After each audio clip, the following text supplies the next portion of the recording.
Okay, I think we're going to get started.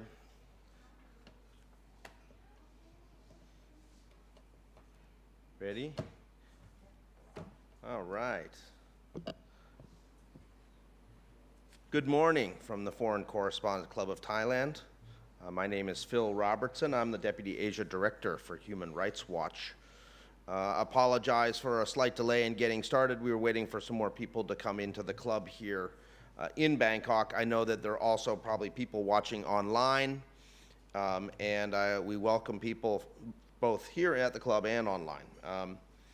This is actually our first in-person press conference in Bangkok since the COVID-19 pandemic, so it's a little bit of a celebration that we can actually now get back together in person. And I wanted to let you know that we will have, after my presentation, question and answer here at the club, but also for people who are watching on Facebook. I encourage you to write questions in the comments section of the Facebook live stream, which is happening on the Foreign Correspondents Club of Thailand Facebook page, and I will look there and I will answer all the questions that come in on that as well. We are here to launch this new Human Rights Watch report. It's called Only Instant Noodle Unions Survive, Union Busting in Cambodian Garment and Tourism Sectors. For those of you who are here in the club, there are hard copies of the report in the back, along with the accompanying press release. And of course, the report and everything else is online at www.hrw.org. This report is based on in-depth interviews with 32 union leaders and rank-and-file union members, as well as constant and multiple exchanges with international and local labor rights advocates, and outreach to companies via multiple letters that actually appear in the appendix of the report. Unfortunately, I have to say that many of those letters to companies did not receive any response. Similarly, communications sent to the Cambodian government, particularly the Ministry of Labor and Vocational Training, also received no response.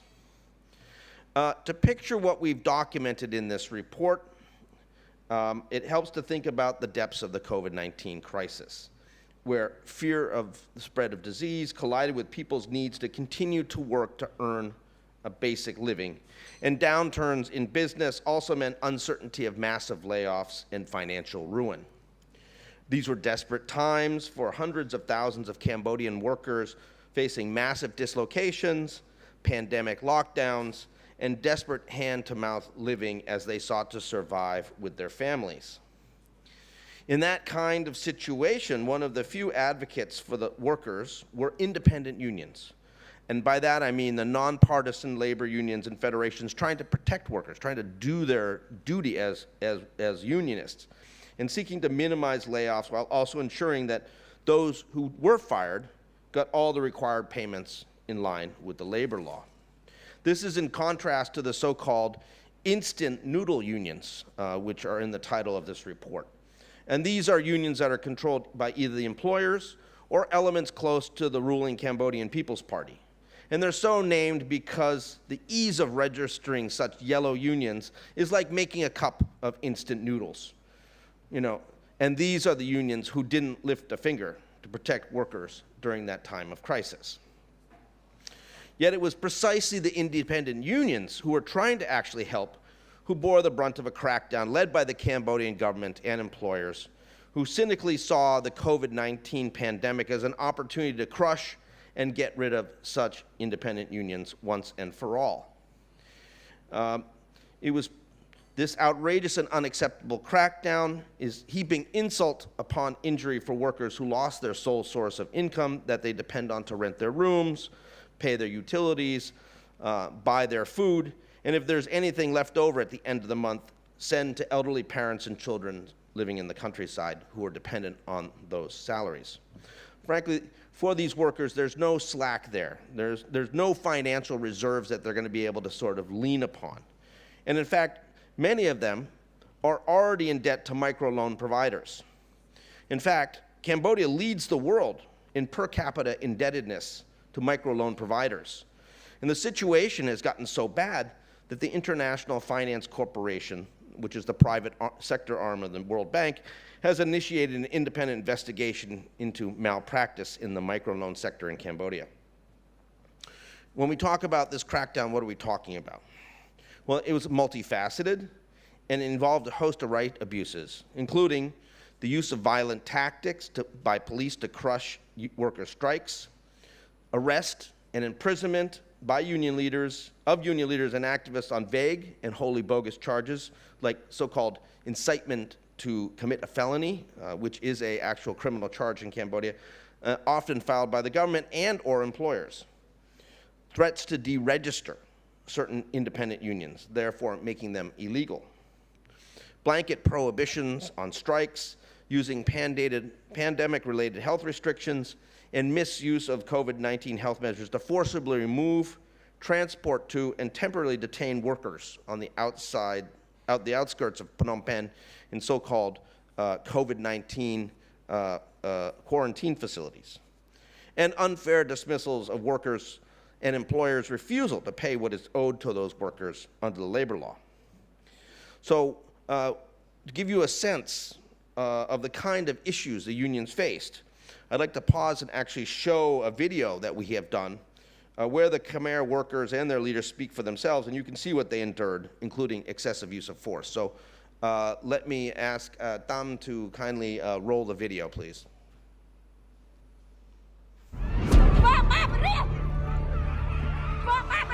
These are scenes of workers from the Naga World Casino in Phnom Penh, Cambodia, being assaulted by security forces for going on strike. They were also being forced onto buses and abandoned on the outskirts of the city. Workers went on strike after the company laid off more than 1,300 people during the COVID recession. Many of those dismissed were union leaders and activist members, greatly weakening the union. ករណី Naga នេះគឺជាករណីមួយដែលយើងមើលឃើញថាគឺជាការរំលោភបំពានទៅដល់សិទ្ធិការងារយ៉ាងធ្ងន់ធ្ងរពីសំណាក់ដែលនយោជកដែលប្រើប្រាស់អធិបុលនៅអំណាចដែលគាស់រំលើងនៅឫសគល់របស់សហជីព The European Union and the US are among Cambodia's largest export markets. They should press the Cambodian government to protect the rights to freedom of association, to strike, and to collective bargaining. ខ្ញុំឈ្មោះឈឹមសិទ្ធហើយខ្ញុំជាប្រធានសហជីពត្រួតត្រងសិទ្ធិការងារបុគ្គលិកកម្មករខ្មែរនៃក្រុមហ៊ុន Naga World ហៅកាត់ថា LRSU នាងខ្ញុំបានមានវត្តមាននៅក្បែរកន្លែងធ្វើកោតកម្មរបស់កម្មករយុវជននាងខ្ញុំត្រូវបានជនស៊ីវិលដែលមិនមានឯកសណ្ឋានដែលជាមនុស្សប្រុសប្រហែលជាជាងប្រហែលជា10នាក់បាននាំគ្នារត់បំបុកហើយនឹងចាប់ទាញនាងខ្ញុំត្រឡប់ទៅលិនរូបភាពមួយអាក្រក់មែនទែនក៏មិនបានបង្ហាញនៃការនៅក្នុងការចាប់ខ្លួនដែរហើយបញ្ចូលទៅក្នុងឡានដឹកយកទៅស្នងការក្រុងតែម្ដងថ្ងៃបន្ទាប់នាងខ្ញុំត្រូវបានចៅក្រមស៊ើបសួរចៅប្រកាន់ពីបទញុះញង់បង្កអសន្តិសុខសង្គមធ្ងន់ធ្ងរហើយក៏បញ្ជូននាងខ្ញុំទៅឃុំឃាំងនៅមណ្ឌលអប់រំកែប្រែទី2រយៈពេល9សប្តាហ៍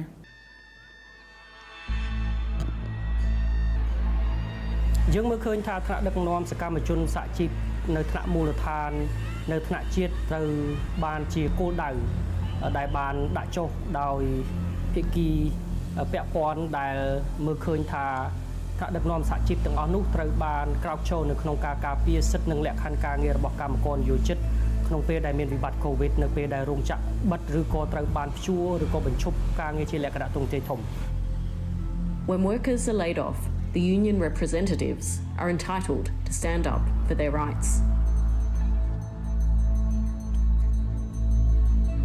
បញ្ហាដែលកើតមានឡើងនៅក្រុមហ៊ុន violate ជាបញ្ហាដែលបងប្អូនកម្មករយុវជនទាំងអស់ត្រូវបានប្រឈមទៅនឹងនាយកក្រុមហ៊ុនដែលបានបិទទ្វារឲ្យមិនទូទាត់សំណងជូនបងប្អូនកម្មករយុវជនទៅតាមច្បាប់ស្តីពីការងារពេលដែលខ្ញុំប្រើប្រាស់សិទ្ធិនៅក្នុងនាមជាថ្នាក់ដឹកនាំសហជីពខ ខាងការទូហ្នឹងនៅពេលដែលយើងចុះទៅជួបគ្នាជាមួយសមាជិករបស់យើងទៅគាំទ្រសិទ្ធិរបស់កម្មករដែលកំពុងតែចូលរួមនៅក្នុងការធ្វើកោតកម្មយើងឃើញថាក្រុមហ៊ុនបានក្រសួងការងារបានចោទប្រកាន់មកដល់ខ្ញុំក្នុងនាមជាថ្នាក់ដឹកនាំហ្នឹងថាបើសិនណាខ្ញុំបន្តសកម្មភាពនៅក្នុងការគាំទ្រទៅដល់បងប្អូនកម្មករ violate នៅក្នុងការធ្វើកោតកម្មបន្តទៀតគេគម្រាមនៅក្នុងការដកលុបបញ្ជីការរបស់ការទូចោលអញ្ចឹងណាអញ្ចឹងពេលខ្ញុំយល់ឃើញថាហេតុផលទាំងនេះវាជារូបភាពនៅមួយនៅក្នុងការគម្រាមកំហែងពិបាកស្មារតីរបស់កម្មករដែលកំពុងតែប្រើប្រាស់សិទ្ធិនៅក្នុងការទាមទារនៅអ្វីដែលគាត់ត្រូវតែបានទៅតាមច្បាប់អញ្ចឹងណា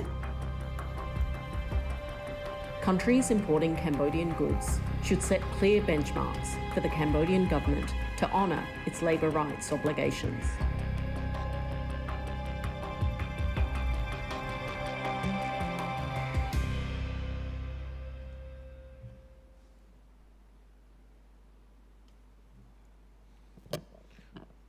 So that gives you a bit of a snapshot of the kind of challenges that the workers in Cambodia were facing during the COVID-19 crisis, including, the very clear excessive use of force against the NAGO World workers, threats to decertify or deregister unions if they represented workers who had been fired, a whole host of games being played with COVID-19 restrictions, particularly trying to force people onto those buses, as you saw, to be driven to the outskirts of Phnom Penh, where they would essentially be dropped off in quarantine centers and then be told that they couldn't leave or they had to make their own way home, tens of kilometers away.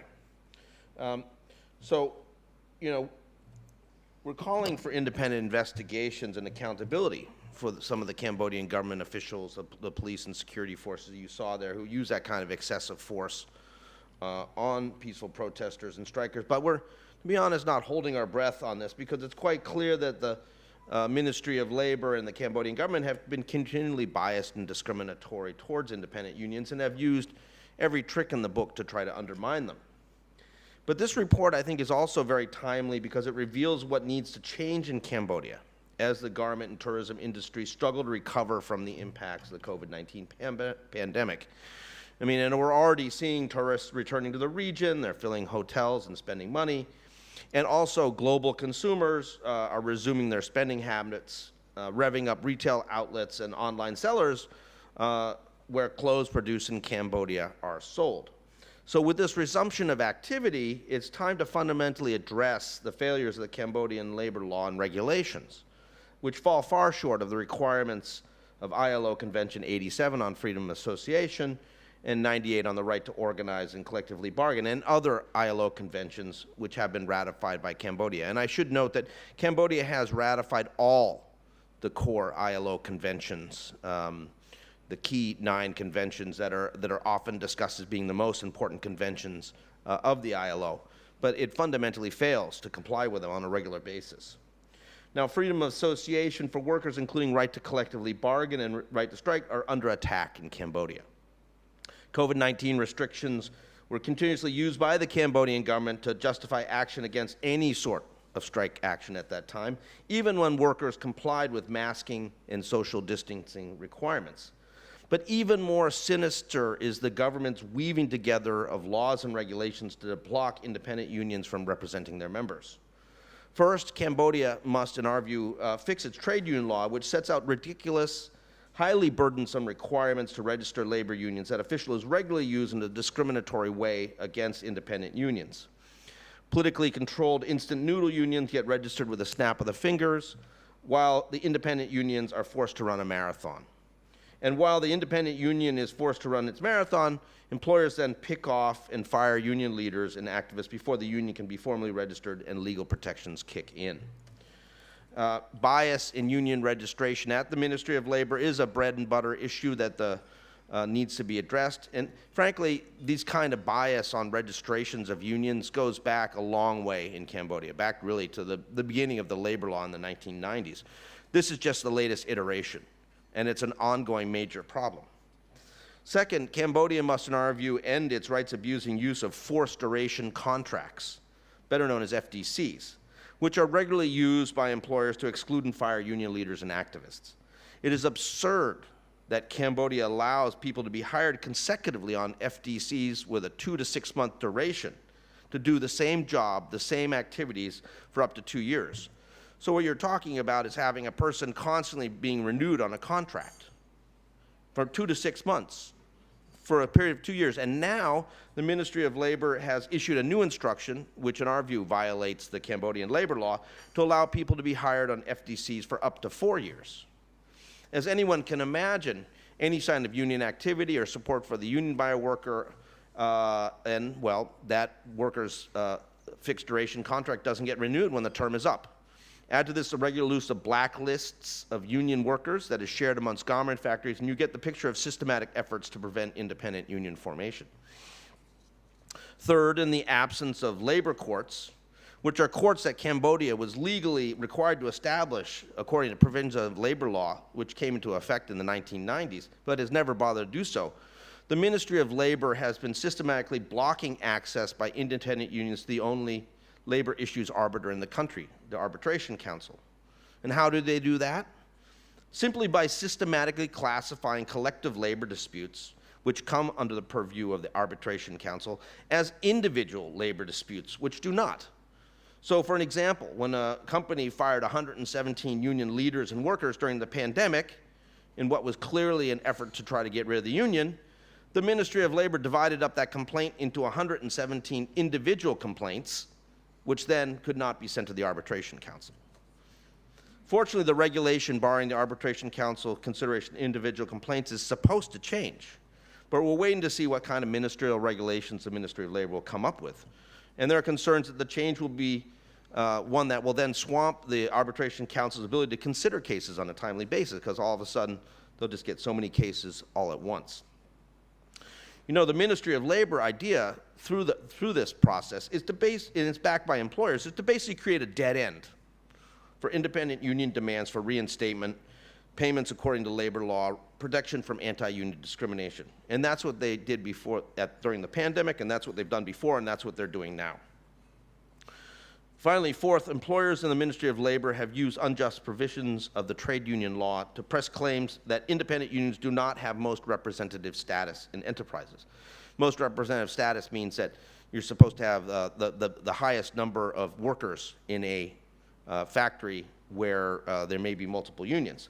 As a result, if you don't have most representative status, you're not allowed to go in and do collective bargaining. You're not allowed to represent workers in conciliation and arbitration proceedings. Basically, you're blocked. And this has also been done to try to keep independent unions out of the meetings where they would represent the interests of workers. Now, all this may sound like a lot of arcane law and regulations. I mean, it is a sort of deep dive into the world of labor regulations in Cambodia. But the effect on the workers and union leaders are real. So union leaders are getting arrested, and even when they get bailed out, criminal charges hang over their heads for months, sometimes years, like a sword of Damocles. Workers who dare stand up for their rights are discovered, intimidated, and ultimately fired through renewal of their FDCs. In the Ministry of Labor, conciliation procedures have become a joke, since officials invariably side with the employers, and those same employers ignore recommendations and rulings by the Arbitration Council with impunity. As a result, the labor sector loses independent unions, and the ruling Cambodian People's Party and the government extend their controlling influence into the labor sector, after already having wiped out the country's main opposition party, destroyed independent journalist outlets, intimidated Cambodian NGOs into silence, and run international NGOs out of the country.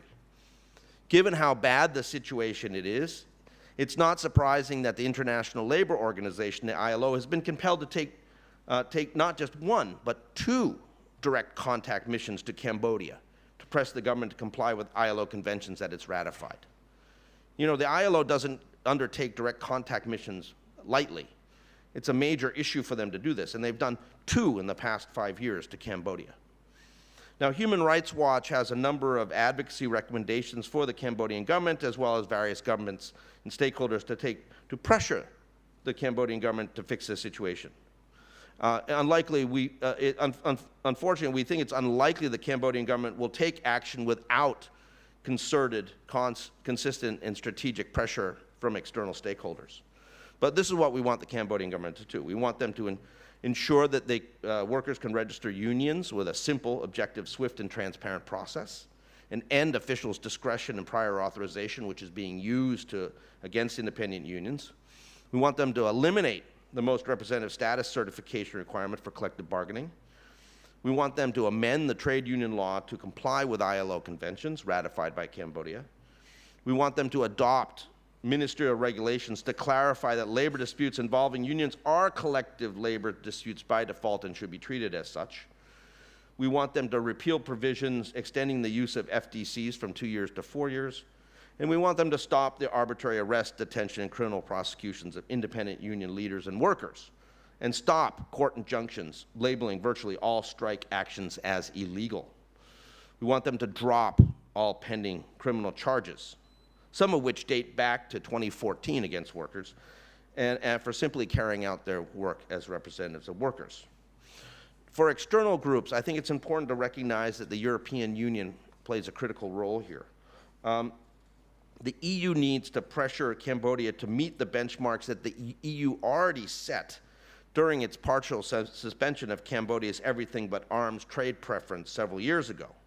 And the EU should be taking the lead in coordinating with the US, the UK, and other key trading partners to present this within a unified set of common benchmarks that the Cambodian government should be required to meet. The United States can and should coordinate with the EU and adopt these benchmarks, and other countries with economic ties to Cambodia, and I'm thinking about Germany, Canada, UK, Australia, Japan, South Korea, should join in this common messaging. What are these benchmarks? Well, end arbitrary tests and detention, harassment, and criminal prosecutions of independent union leaders, end the misuse of court injunctions to designate union strikes as illegal, and undertake genuine legal reforms to allow real union organization, collective bargaining, and strikes. And that ideally would come together in some sort of joint démarche that the governments that I've mentioned that are major trading partners of Cambodia should undertake. And again, you know, this should be set out as a requisite for Cambodia to enjoy increased access to export markets. You know, it should also state very clear, the démarche should state that punitive measures already taken or currently under consideration, including EU suspensions of privileges, business advisories published by the EU and US raising concerns about working with Cambodian companies that have violations in their, human rights violations in their supply chains, and other possible suspensions of the US when GSP is renewed, that all these things should be on the table. For the UK government, you know, as the UK has, of course, left the EU, it should, when it restarts its trade preference program, it should reimpose the partial EU suspensions lifted under Brexit by the UK. So that the UK suspensions of preferences match the EU's suspension of trade privileges and are premised on the benchmarks that the EU has set. I would say also, you know, that it's a bit complicated with the US. The Biden administration is currently working with the Congress to renew the authority for the General System of Preferences Trade Preferences Program. It's currently expired. The United States U.S. Trade Representative started a review of Cambodia's status in 2021, which we believe it should continue, that ultimately that process, if the program is reauthorized by the Congress, which we expect it will be, that, you know, the United States will say that when GSP is restored, that review process that has been initiated by USTR will kick in and will raise these major issues with the Cambodian side on labor rights and human rights. They should also be prepared to tell Cambodia that if the Cambodian government does not take significant steps towards reform, that the U.S. trade representatives will initiate an investigation of Cambodia's labor practices under Section 301 of the Trade Act, which is a process that could result in punitive increases in duties and tariffs on all Cambodian goods, including garments which are not currently covered by the GSP trading preferences. And they should communicate very clearly to Cambodia what's at risk here. I mean, I think that it's external pressure that is ultimately going to matter in terms of persuading Cambodia to clean up its act, to reform its trade union law and its labor law to come in line with the international labor rights standards, and to stop the harassment, arrest, persecution, and imprisonment of trade union leaders. And I think also, finally, I would say that there's a role for private companies. Many of the international brands and retailers, which are particularly sourcing garments from Cambodia, should be pressing on this common set of benchmarks that we hope the EU and other major trade partners would come up with, and that they should be demanding legal reforms to trade union law and laws and regulations on the registration of unions. And they should also be identifying and providing business incentives for suppliers that respect workers' freedom of association and create in-country grievance redress mechanisms. So that's a lot. We're demanding, quite clearly, a fundamental review of what Cambodia is doing in its labor sector, particularly in garments, but also in hospitality, also in tourism. And Cambodia has, I think, to a certain extent, really slipped under the radar. It's been able to get away with a lot of these rights abuses while no one was paying attention. And now it's time for a revamped coalition of Cambodian trade partners to really say, okay, enough is enough. As business gets back to usual, because it's, as the pandemic is sort of disappears in the rearview mirror, it cannot be a return to those kind of rights abusing practices that have happened both before COVID, but also particularly during the pandemic. But that there has to be a better way for Cambodia, and that trade partners will insist on that if Cambodia wants to do trade with them. So with that, I'd like to open the floor for questions. Happy to answer anything about the report or about broader issues of Cambodia policy, Cambodia human rights practices, and other things. I think there's a mic right here. If you have a question, please identify yourself, any affiliation, and I'll sit here and take as many questions you want. I think we'll also have some questions come in online. Yeah. Somebody asked, what is ILO? Okay. All right. So the floor is open. Please, and I've covered a lot of ground in a short period of time. Some of it is rather technical. Took me about 5 times to reread these things to understand them fully. But the reality is that there is now a major opportunity for pressure for reform in Cambodia if the international community takes up the challenge.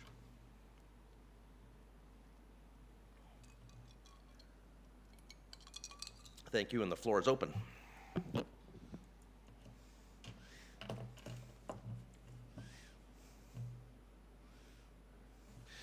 You will notice, by the way, that this report focused particularly on the organized labor sector, but it did not focus on issues related to some of the cyber scams and the human trafficking, which of course have come up in the last 6 months or so.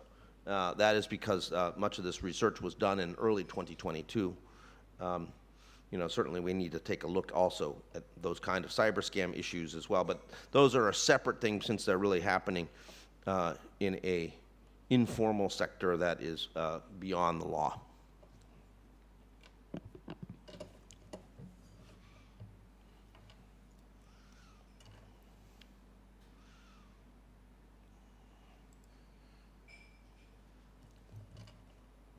Okay.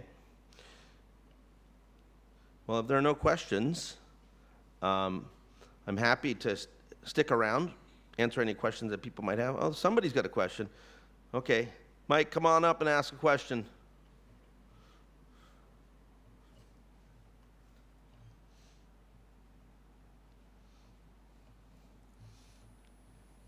Monsieur. Michael Hayes. I'll play the devil's advocate a bit. Cambodia always says it gets picked on,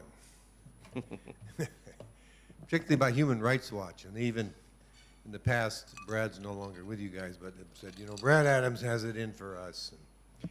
I'm just, if you could, I don't know if you can, if you compare workers' rights, let's say in general, with say, Vietnam, Thailand, and Malaysia, where does Cambodia come out on that?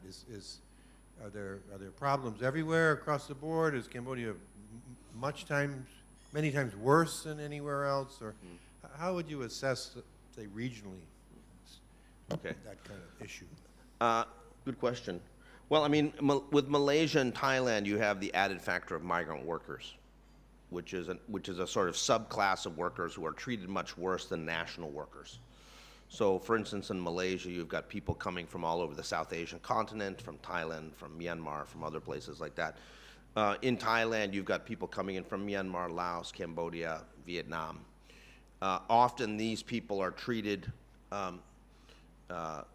they receive less than is required to be provided under the labor law.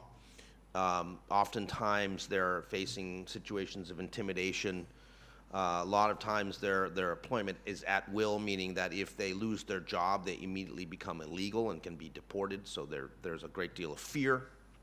All those things are big problems that Cambodia doesn't have. I mean, Cambodia has it to a certain extent, particularly in the informal sector with ethnic Vietnamese, who don't have really any rights whatsoever in Cambodia.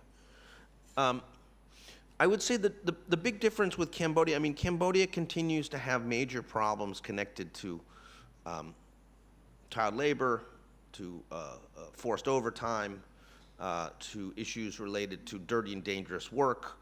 The big difference is that if you look at Cambodia compared to like Vietnam, Cambodia has ratified every single international human rights law and ILO convention that they can think of. They basically said, okay, we're going to sign up to all the international standards. And then they consistently make such a lousy effort to actually comply with any of it.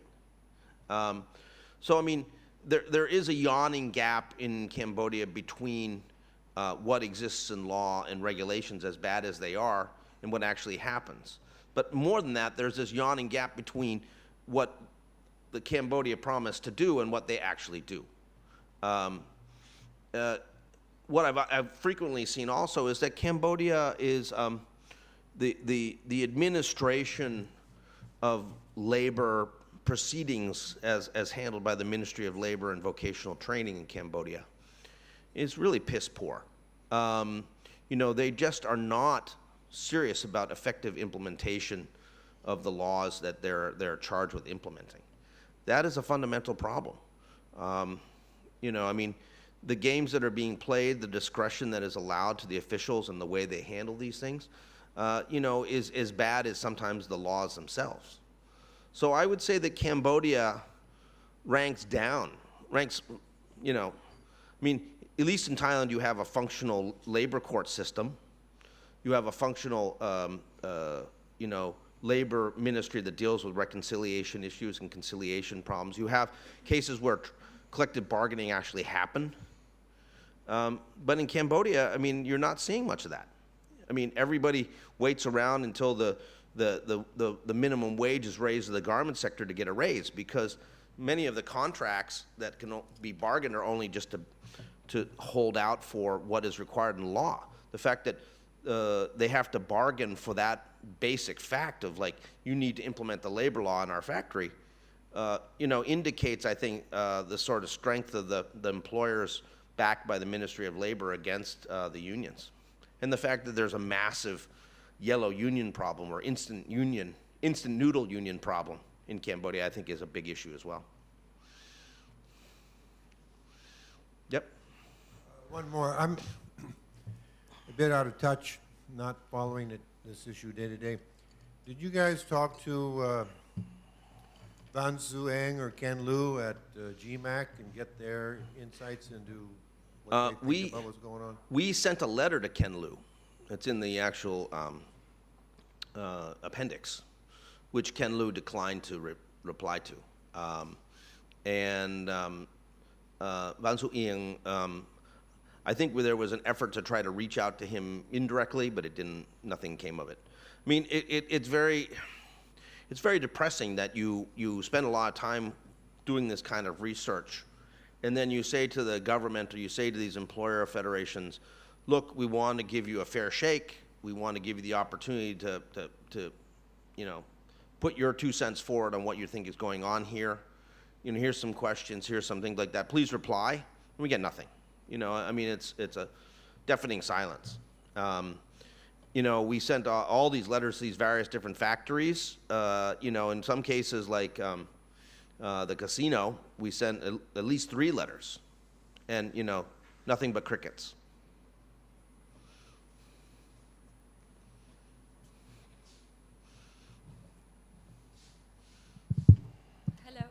Hello. I'm Christina Amhauser from the Global Initiative, and I was wondering if you could expand a little bit on the role of free trade zones and the situation there. Are there any specific findings to free trade zones in the report? Thank you. Thanks.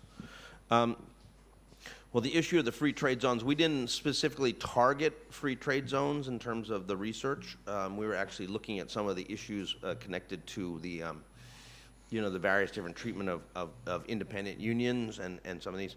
I mean, free trade zones, particularly in areas like Kokong and other places that are more lawless, we ultimately see that there's less compliance with labor law. You know, the further you move from the possibility of basic regulation, when you move into these remote zones, which are, you know, set out to be apart and away from effective regulation, you know, the situation gets much worse. And that is an ongoing problem. It's not just a problem in Cambodia, but it's a problem in Thailand, it's a problem in Laos, it's a problem in other places as well. That the SEZs have, by and large, part of the attraction, although they don't always say it directly, is that not only will the employers be able to do pretty much what they want, but they won't really have to apply with law and regulations as well. And so, you know, this kind of lawlessness connected with SEZs, I think, is a bigger problem across the Mekong subregion.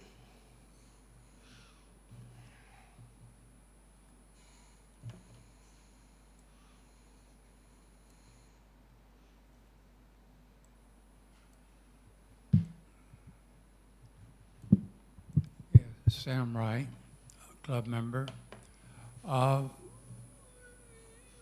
Where are the union people here? Or better put, why are they not here? You're eloquently expressing their interest, but it surprises me not to hear their voice or see what they're doing for themselves. It's a good question. We asked several people if they would appear on the panel with us, including some INGOs and also some labor union advocates, and they were reluctant to do so because they're concerned about retaliation.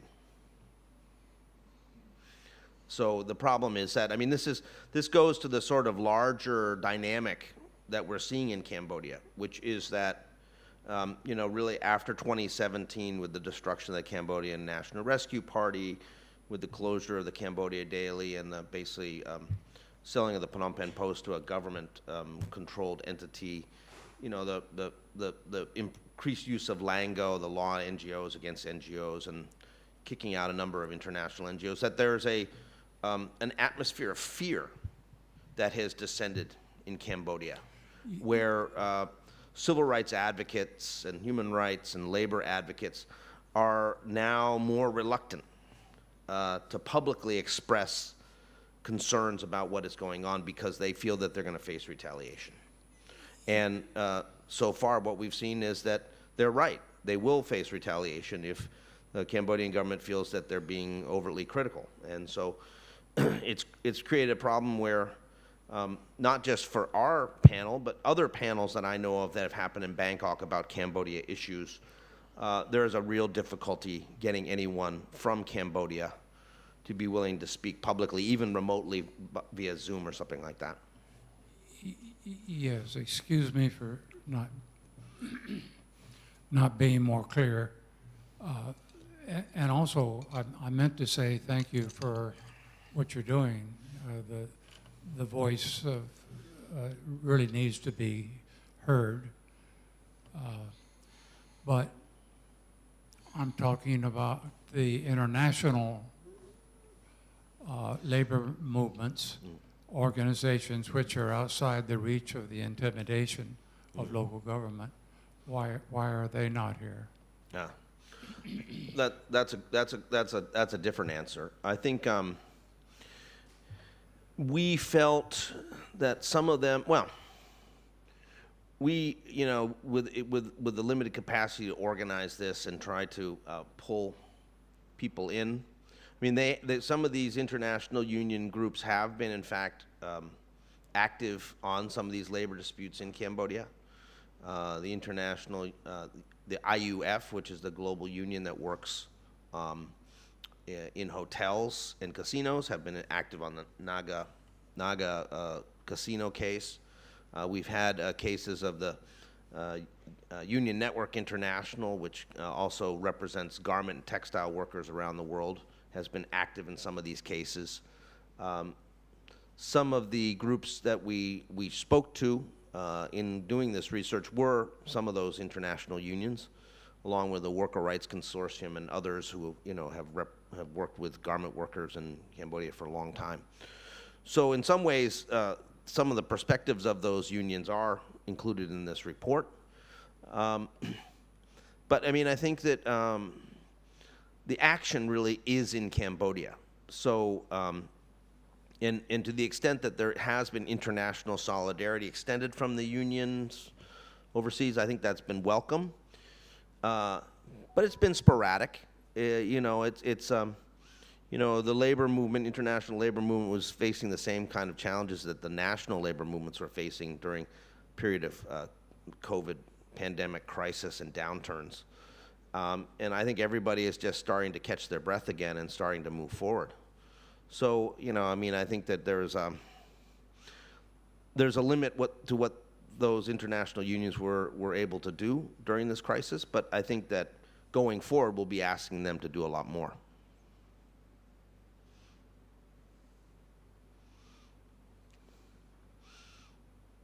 Yes, please.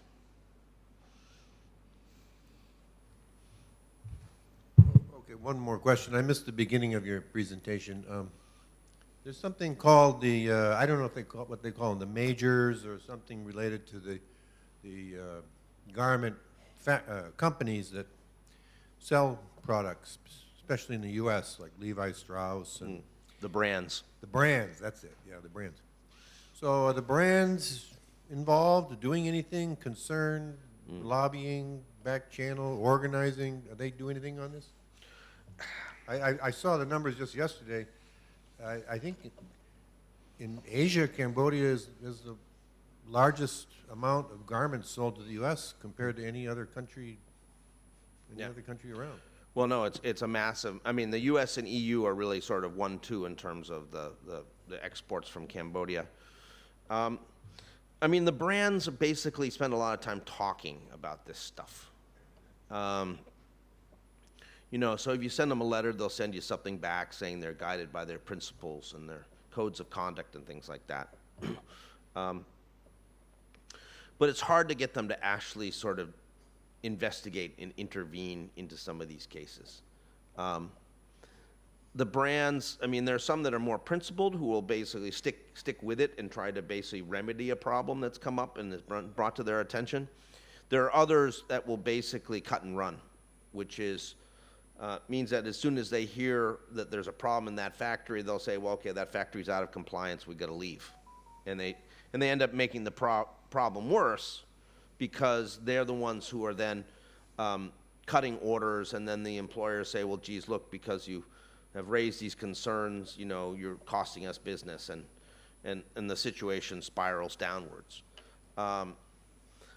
We have been trying to work, particularly with Union Network International and others, about they have some of these global agreements with international brands saying that, as a result of this global agreement, everybody has to follow the labor law and ensure that, freedom of association, right to collective bargaining is protected.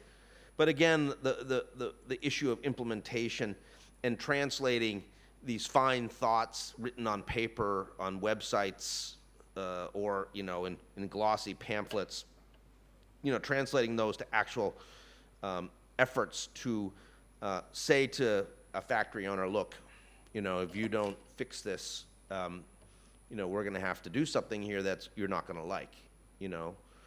That is the actual application of pressure by brands, when it works, can be very effective, but getting that done is hard.